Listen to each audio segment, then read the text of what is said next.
All right, so the deal that we're looking at now is a property that we took over the payments on, we fixed it up, and then we sold it. Now the reason is because we're putting $30,000 into this property. We wanted to transfer the ownership where we had full control. If we did a lease option on this, we don't have full control of the deal yet. So we wanted to be able to control the deed and make sure that the sellers weren't able to get that, basically get the money out of us. Okay. So let's look at so I actually broke it down from even the lead. This is how the lead even came in. They originally asking $95,000 and he was willing to go down to $85,000 initially. Needs repairs, needs a new roof. I had a recording on it. I've since lost that recording. Well, it says on my computer. I'm sure if I could find it. This is how the lead came in. This lead came from a bandit sign. All right, from a simple bandit sign. Now next page. You'll see the report. You'll actually see the report of when he purchased the property. He bought the property back in 2003 for $112,000. Name, you'll see how much he's paying in taxes. Okay. Next. And this is actually in real time, by the way. I broke this down in real time when I first initially pulled up the information. I still had all the documentation from anywhere from the actual conversation. Next page, nothing to really look at. Flip the next page. Here are the comparable sales. So we were negotiating based on the lower comps. Now, you'll see like on actually like 3 pages over, you'll see that the high comps that we had in that area were about $170,000. Low comps were coming in at $65,000, $76,000. When we talked to this gentleman, he owed $84,600 left on the mortgage. That's what he owed, was $84,600. So what we did was we negotiated based on these low prices here. The high prices were at $172,000, so we knew that we'd still be in a good position here. All right, so that's what we were negotiating based on. Then we went into a contract. Okay. The contract was basically taking over the payments. Okay, and you'll see here that we actually wrote on the back of this one, but in the purchase price we should have just wrote subject to the existing financing. That's what we should have wrote, subject to the existing financing, but we put the amount owed right here, and then you'll see that in the back, this was actually a print off from the back, and it says number 1, property to be purchased subject to the existing loan for Wells Fargo, and then loan number. Okay, that should have been in the purchase price. It doesn't matter as long as it's in the purchase and sales agreement. Okay, so just to let you know. And then also contingent upon insurance being changed to a landlord's policy before closing. And then I also negotiated a Fender Passport amplifier, it was like speakers to this deal as well. So I asked if I could have these speakers. They were like $400. I still have them. You've probably seen them. But I wanted that in the sale of this. And what you would do is anytime you negotiate anything like that, that goes into the contract as well. Okay? So next, then we ran up and then we went actually to closing. So this is what the HUD statement. Now the last one, line 104, had the assignment fee. There is no 104 assignment fee. That's no longer there because we just took over the financing. But literally the breakdown cost of how much you're going to be paying is in there. Now you're still paying about $1,200 to close on this deal. That was the money that we had to come up because they still had to do the title search on that, everything, okay? So that was the only money that we had to come up with just to close on this property, was just what it would cost to close. That's it, all right? But now that you've kind of seen this HUD statement, you understand basically the breakdown. Next one is just basically the HUD, basically attachment. And the trustee is signing for this because now it's getting put into a trust. So the trustee is signing for that. Next signature. Now on this one, we actually got a warranty deed. And I don't exactly know how we got a warranty deed. This is the only questionable one I don't actually understand, is how did we get a warranty deed? But it is possible to get a warranty deed if it's being transferred into a trust, apparently. If there's only one loan on the property, apparently you can still get a warranty deed. But we ended up getting a warranty deed on this, okay? Which is my first, actually. Final property disclosure. Unimportant. Next. basically notice and waiver. What we were waiving is title insurance. So you can see there, because we're not getting title insurance, we had to waive that. They weren't willing to do, I think because we weren't getting title insurance and there was only one lien, I think they were willing to do a warranty deed, but they're not giving us title insurance to that, okay? So I think that's why they did that. But typically you can do a quick claim deed. That's not a big deal. If you can get a warranty deed, that's cool, but it doesn't matter. But you're still not going to get title insurance. Title insurance is what's really what you're wanting in the first place. So we waive that. Hold harmless.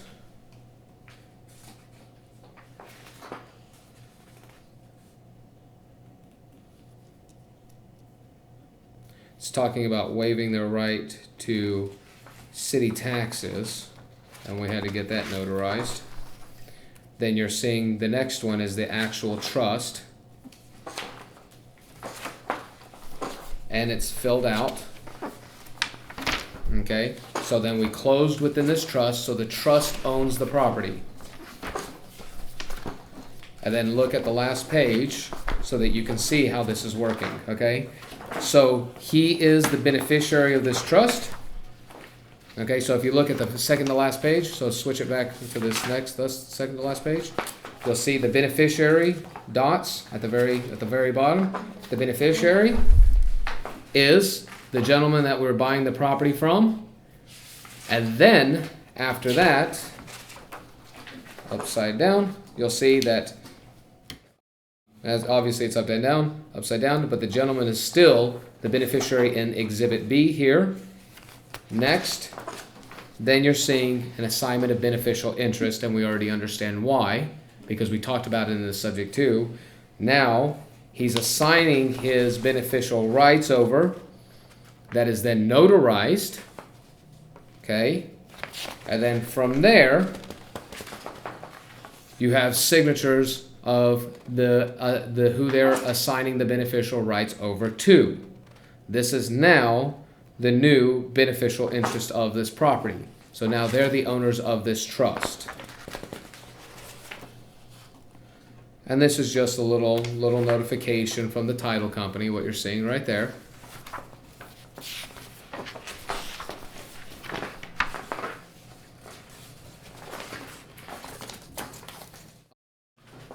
This next one you're seeing is a notice of disclosure. It's basically the title company basically saying that they don't practice law, they haven't given us any legal advice. We're basically signing over that there hasn't, that they are not in the position that they're basically protecting their tail ends. That's what this document is the title company saying, hey, we're not a part of this situation. All we're doing is facilitating the close that you two wanted. Okay, there was two parties that came together and you guys wanted to close. The next one you're seeing is just a simple joint venture agreement. Okay? Because they're the beneficiaries, because we're the two beneficiaries in that, probably didn't need this. However, always over document than under document. Okay, so we already are the beneficiaries of the trust, so what does it matter? It's just an extra documentation is all it is. It's just a level of protection. Then you're going to see, obviously, the seller's acknowledgement as well. So this is basically them signing, saying that they're not in duress, that they understand what's going on. So that's all of the initials there.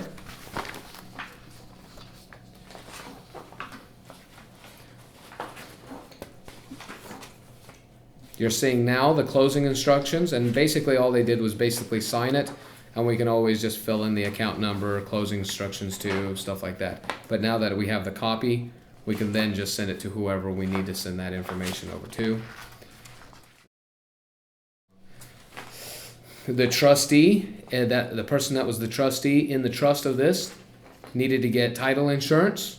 So this is a document that basically gives them the permission to get title insurance. And then there's a signature from the seller. Next. The trustee also needs authorization to release information. So the trustee has authorization to release information from the seller. Next, seller's contact information, where their new mailing address is going to be, so we can contact them if something were to happen. Next, required paperwork, just basically a check-off point just to make sure that we've got it. That's signed by us. This document I don't believe is important. Okay. Oh, what that is basically insurance. That's what this. So this document's about insurance. Yeah. That was his. That was his insurance. Yep. Okay. Again, title. I mean, this is title insurance. So this is all his documentation, actually. Right. All right. You're seeing an extra warranty deed. You've already seen that. It's just an extra one. Then you'll go down to summit expenses, next page.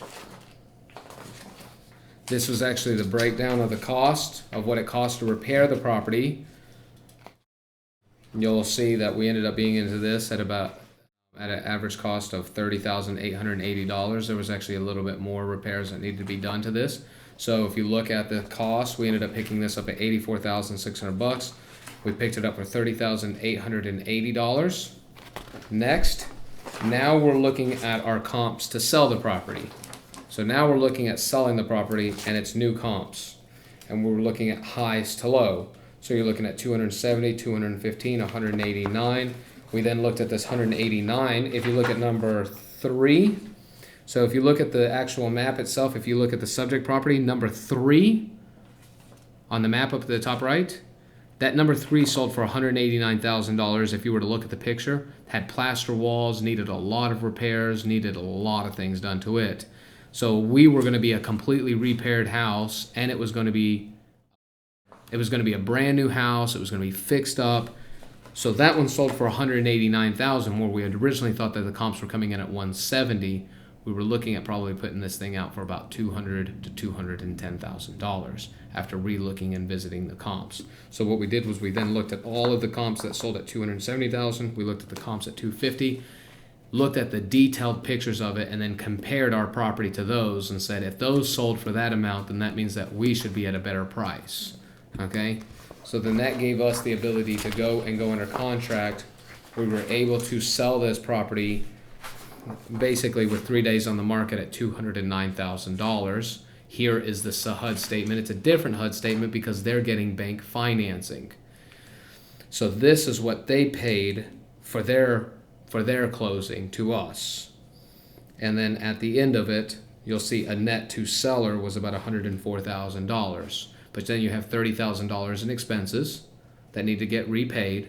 So then you were looking at a net profit of about $70,000 split between two investors at about I think it was like a $32,000 to $33,000 payout to each and every single investor for this rehab project. Okay.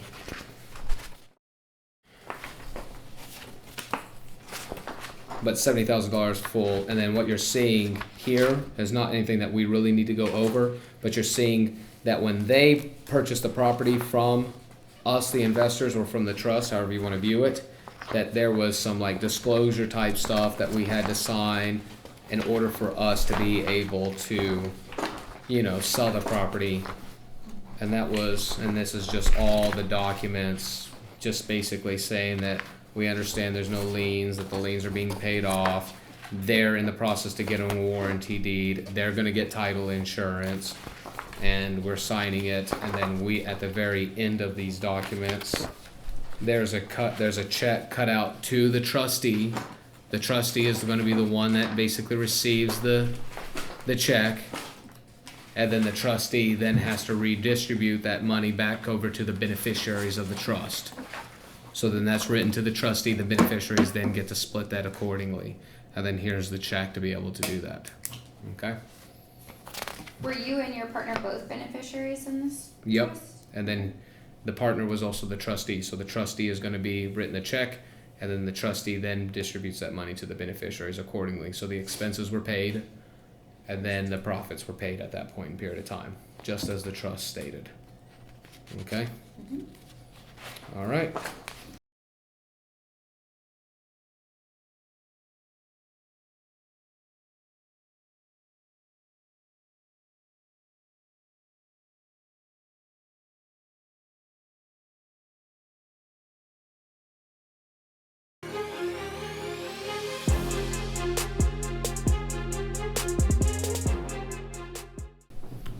Okay, so this next deal, Lady was originally asking like $40,000 when she first called.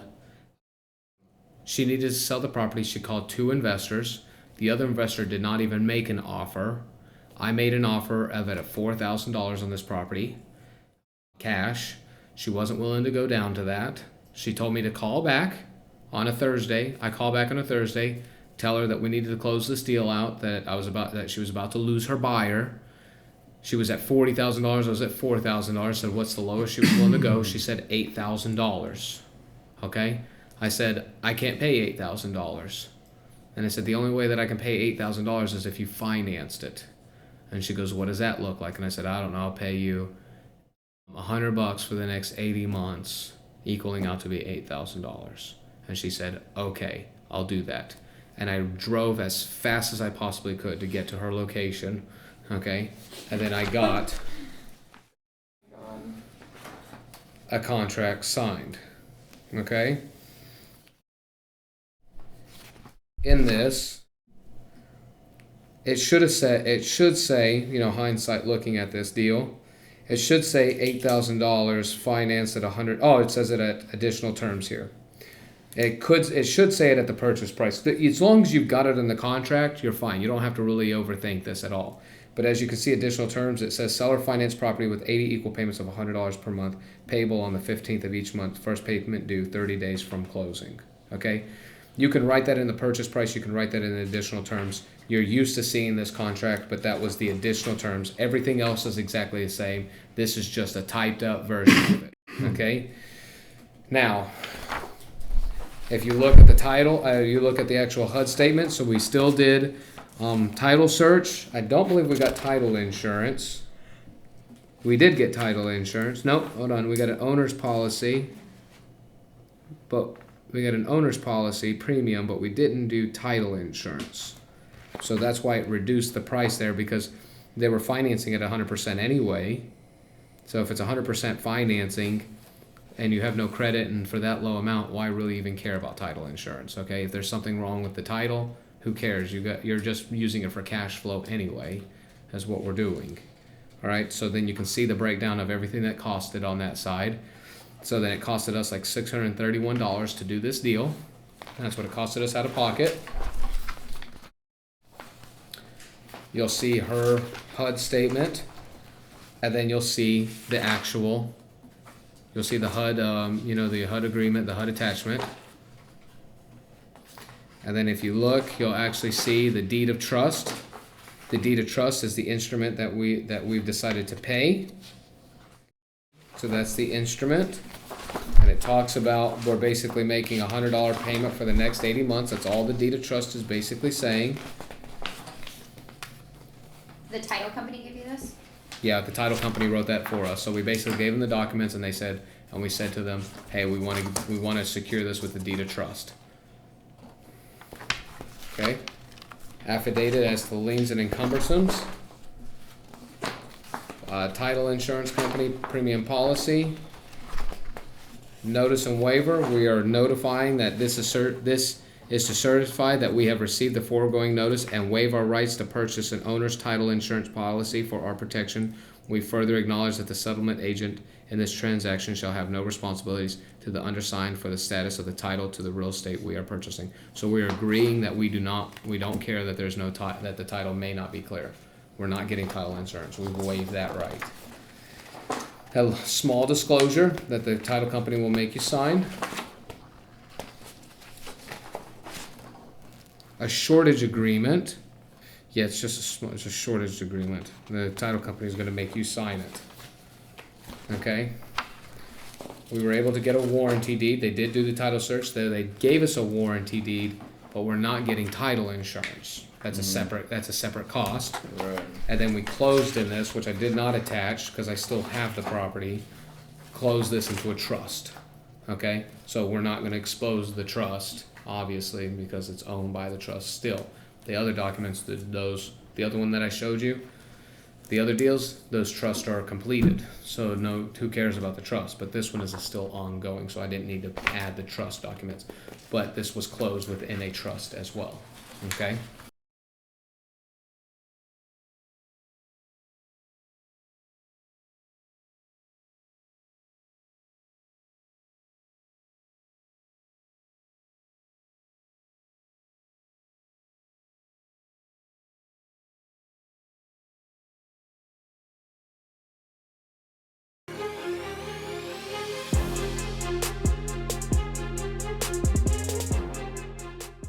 Okay, so this is one of my earlier, this deal is one of my earlier subject twos actually, okay, and I've already completed it, but I figured since I had all the documentations in order, might as well add it in there, so let's just quickly go through it. So this is one of my earlier ones, and you can see that this is the purchase and sales agreement that I used to use, okay? It's a longer version of a purchase and sales agreement. We've since obviously went to a single document, but you'll see, if you go to the first one, you'll see E is subject to the existing loan and the financing. Now this one had a balloon in 5 years. If you look at that, I was taking over the payments, but I still had to pay off the remaining balance in 5 years. And it talks about the lender, the loan amount, the interest rate, and all that kind of stuff. As long as you're writing into the purchase and sales agreement, you can't go wrong, okay? Right. So no overthinking it. That's basically what I want to show you, is just the multiple ways that it can be done, really, just for example purposes. All right, next pages, you'll see all the way at the end, you have the purchase and sales agreement that's been executed, contact information. You then see the next page, you actually see the trust, that now the property is owned by the trust and its entirety, how it's filled out. It's the same trust document. This is still the same trust document that I've been using for many years. Nothing's changed on the trust side of things. You then have the seller. They are the beneficiaries of the trust. And then after that, and then you see that I'm taking over as the trustee. So you see myself as the trustee. Exhibit A is again the property address. And then from after that, then again they are signing their beneficial interest over. That makes complete sense why we do that, correct? Okay. Next, Exhibit B is now the new beneficiaries. So then this company is now the beneficiary. So in this case, Brandon Diaz was the trustee. Now this company is 100% the beneficiary at this point. Right. Okay. Next, basically a different version of that seller's acknowledgement, that basically they're not in duress and everything else. Seller's acknowledgement form.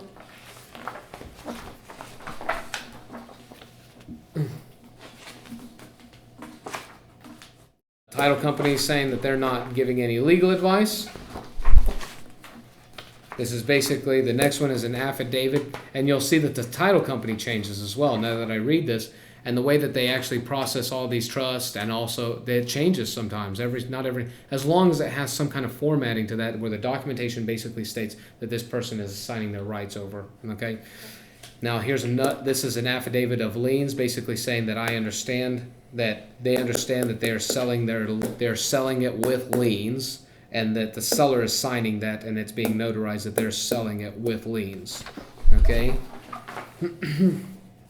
Notice and waiver. I'm basically waiving my right to get title insurance because I know that there's a loan on the property. And then this is the HUD document, basically saying that we're taking over, the amount. And then in this one, there was a lot that I didn't pay for, and ended up only having to pay $200 to be able to close this document out. So this one was a real cheap one, actually. Okay. So just letting you see the subject too, that's all that is.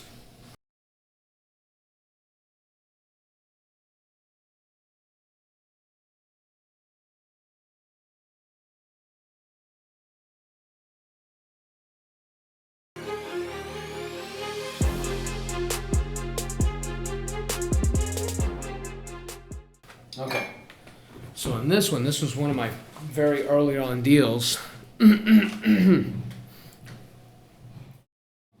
Ideally, I would like to actually read all these documents. What we didn't talk about was a lease option. All right. Now, what a lease option basically is again, it's a lease that we're renting it, and we have rights in that rental agreement. We have rights to sublease it. We have rights to subsell the property. And we also have an option to purchase the property, meaning that we have purchase and sales agreements on each and every single property that we're buying, okay? So we have an exclusive right towards the property. No one else can touch the property. But our names aren't on title, okay? So we're not going to the title company in this situation. These properties didn't need any rehabbing. They were ready to go.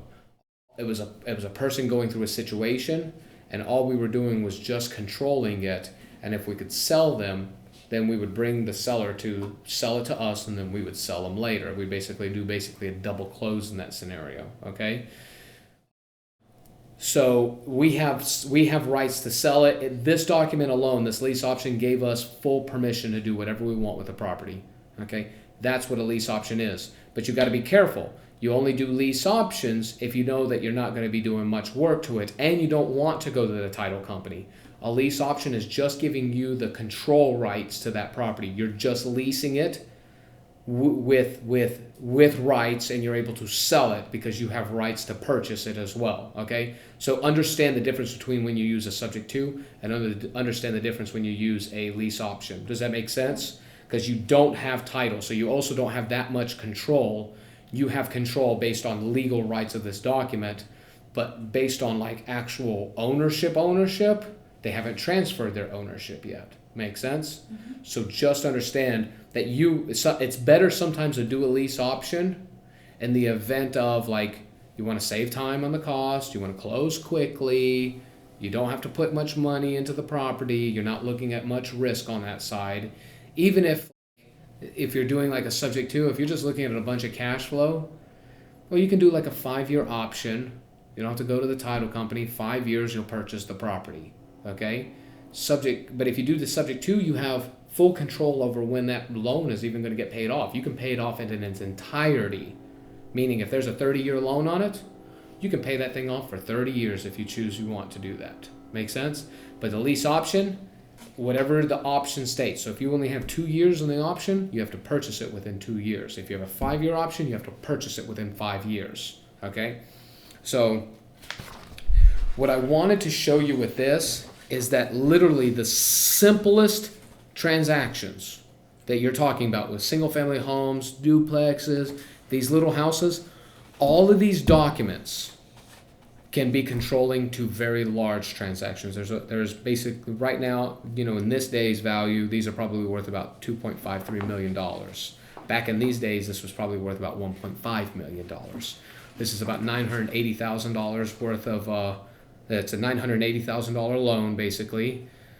You have 14 single family homes and a triplex apartment. So these documents exist even on larger transactions like $1 million is what I'm basically showing you here.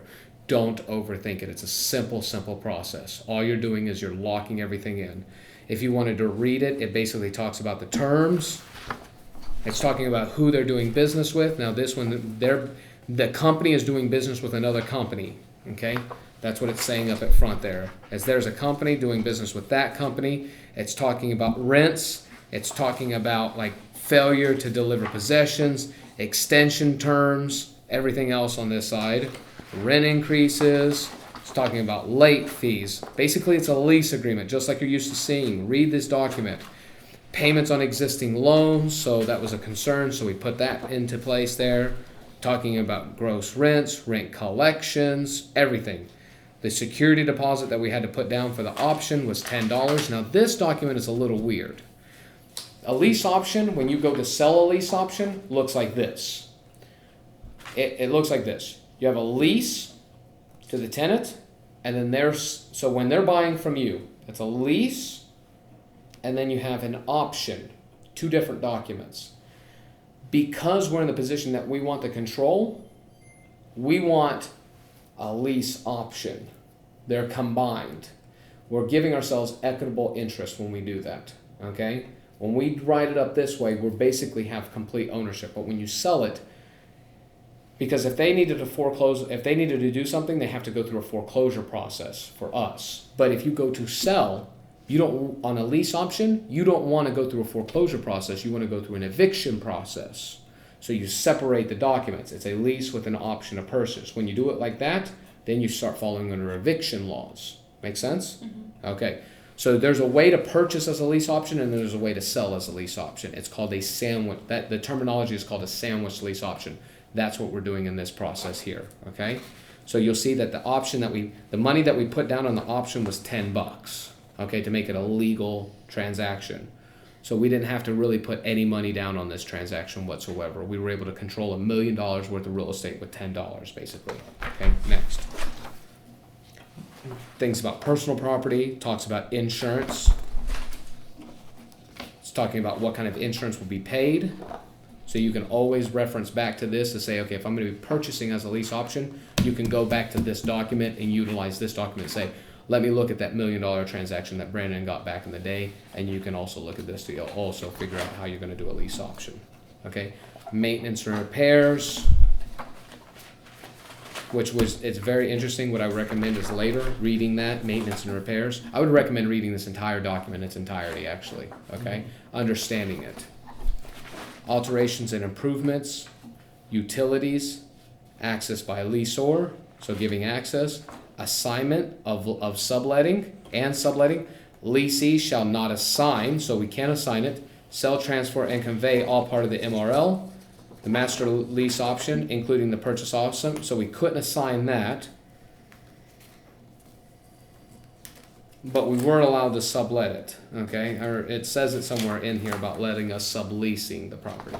We had to be able to sublease it, but they wouldn't let us assign the contract, so that was written in there. Hindsight being 2020, we should have put it into a trust. We should have done it with a trust, because then we could assign the beneficial interest within the trust. That goes along with this document as well. Hindsight being 2020. This is one of my earlier on deals. Okay, we made a mistake in this deal. Ended up costing us a lot of money. Okay, the amount of money that we lost off this deal, $500,000. Okay, that was because other business partners didn't know what they were doing. I've learned a lot from this deal. This deal is what's made me teach you guys to read the documents.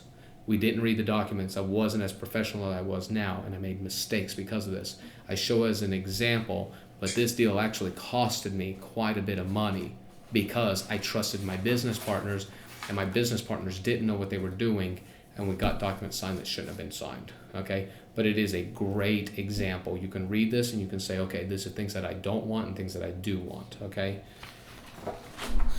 notices. Because it was such a big deal, we ended up paying, we paid attorneys like $3,500 to get this lease option written up. Okay, so this document has been written up by multiple attorneys, and it costed us like $3,500 to even get this document. Hindsight being 2020, we shouldn't have done that. Okay, we should have drafted up our own documents, because now that I understand lease options, understand documents, I understand these paperwork a lot better. We could have saved $3,500. Okay, we just didn't. It is what it is. All right, leasee may record a memorandum of short form of this agreement reasonably. So we were able to record this. They actually put stipulations in there about if we could record this. We do have rights to this property. It allows us to be able to record it. But if we didn't have anything said at all about recording, I mean, we would have been able to record this anyway. Okay, it didn't really even need to be said. Things of that nature. Okay. Just other things about quiet and enjoyment. Application for rental payments and purchase price, closings, closing costs. It's just giving instructions when you go to sell, what's going to happen. And then we had this notarized, with everybody involved. Next document is the series of properties and what we have the properties available to and how much we're purchasing these properties for. And here's all the properties. And you'll see on there Central Avenue, that was a good deal. It's $17,000 on that one for $215 a month was my payments. I own property all the way to Athens, Tennessee, Cleveland, Tennessee, Chattanooga, Tennessee. Here are the exact addresses. The top address was an actual triplex. I own that triplex for $700 a month, no money down. Wish I still had that one. But these are all of the deals, so you can go back, you can actually look at these transactions, look at these deals. And then the next one is basically giving the partial numbers to each one of those properties as well, so the exact address to be extremely specific.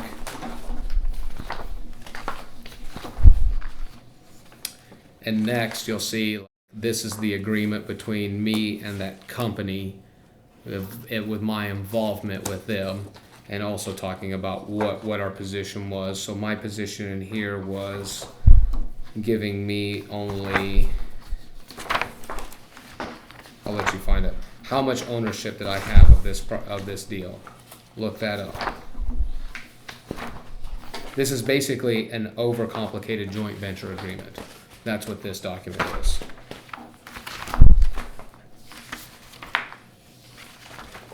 We should have went with the joint venture agreement that I've shown you already, but being that I was newer at this time, obviously I let other people control the contracts, which now I control the contracts, and this is just a, 20.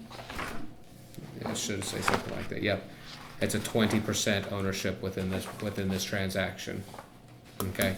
So simple documents can give you massive amounts of ownership in a lot of different positions here, understanding the documents and understanding what you want to get yourself involved in and the documentation side. So this is also a very complicated paperwork side, but you can understand it by simplifying it and understand what we've already done and say, okay, let me read this over, let me see what was done in this transaction, what can I do better to make it a better deal for myself. And that way you can learn from all these different transactions because they're real transactions. These aren't fake. These weren't anything that was just made up and talked about. You're literally talking about real deals.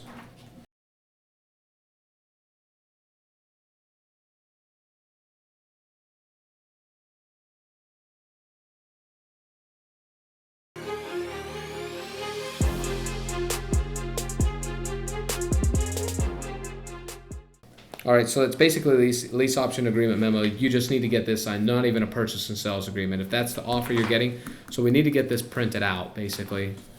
And this needs to be one of our standard documents all the time, is this right here, okay? I actually don't have that. I do have this. Blank. Yeah, I do have this blank. Yes, I do. Okay, and then basically it's a lease option. They're leasing. And then there's another document that says an option to buy. So this is a standard lease agreement. Nothing crazy on the lease agreement whatsoever. If you want to go through it, you can.